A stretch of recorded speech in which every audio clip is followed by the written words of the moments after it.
Nahar loy mutlu.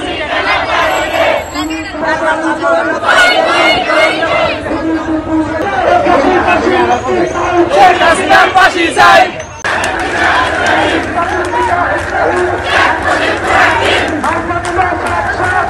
Kita fokus koris, berbalik ke Panjang.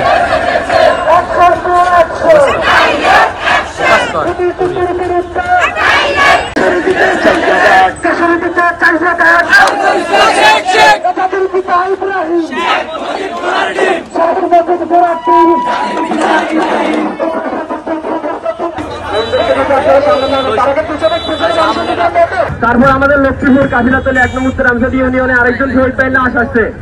আমাদের শাকিল ভাইয়ের লাশ আসছে যখন আমাদের নিজের চোখের সামনে আমরা একজন শহীদকে দেখেছি। তখন আমরা দেখেছি আমাদের আরমান ভাই, রেজওয়ান ভাই, রিমন ভাই সহ আরো অনেক লোকজন গেছে। যখন দেখেছি আমরা একটা শহীদকে আমরা নিজের হাতে দাফন করেছি।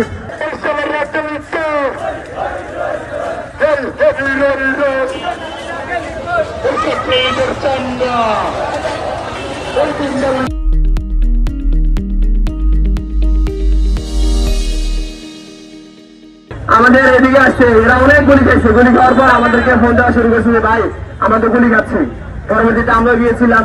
যাওয়ার পর আমি আল্লাহ আমাকে হয়তো আল্লাহ যে কোনো একটা কাজের কারণে আমাকে জীবিত রাখছে। আমার বুকে যে গুলিটা লেগেছে আল্লাহ আলহামদুলিল্লাহ আমি বেঁচে আছি। আমার বুকে লাগে নাই, ব্যাগ ছিল, ব্যাগের ভিতরে সার্জার ছিল, ওখানে আমাকে প্রোটেক্ট করা হয়েছে।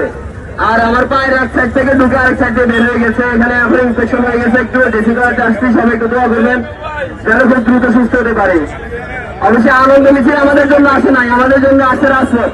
আনন্দ মিছিলে আমরা আসতে মন চাই না, কখনো আমরা আনন্দ মিছিলের কথা শুনলে ভালো লাগে না, কিন্তু রাজপথের ডাক যখন শুনি তখন আর মানে বাড়িতে মন থাকে না। সবাই দোয়া করবেন। আমাদের বাইরেও অক্লান্ত পরিশ্রম করছে। আপনারা হয়তো আন্দোলন দেখছেন, কিন্তু আন্দোলনের পিছনে যে পরিকল্পনা প্ল্যানিং ছিল, আরমান ভাই যে বিচক্ষণতার সাথে আমাদেরকে নেতৃত্ব দিয়েছে, শেষ কদিন উনি জেলে ছিল, তার জন্য আমরা আর ওরকম প্ল্যানিংও পাই নাই। সবাই আমাদের জন্য দোয়া করবেন। আজকে আমরা শেখ হাসিনার ফাঁসির দাবিতে, লক্ষ্মীপুর চেয়ারম্যান সালাউদ্দিন টিপুর ফাঁসির দাবিতে আজকে আমরা বৈষম্য ছাত্র আন্দোলনের যুক্তি সভা সম্পন্ন করছি।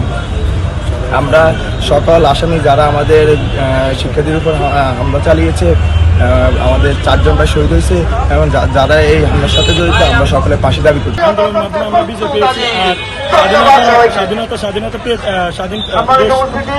করার থেকে স্বাধীনতা রক্ষা করা বেশি জরুরি, অনেক কষ্ট করে, সেটা আপনারা জানেন। আর এই স্বাধীনতা রক্ষা করার রাজপথে নেমেছি।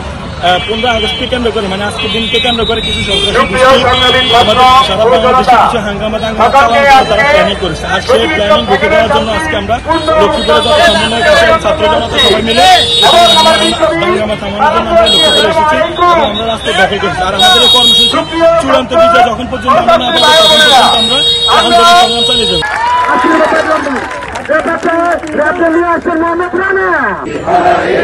সাগর পাড়ি দিব রে,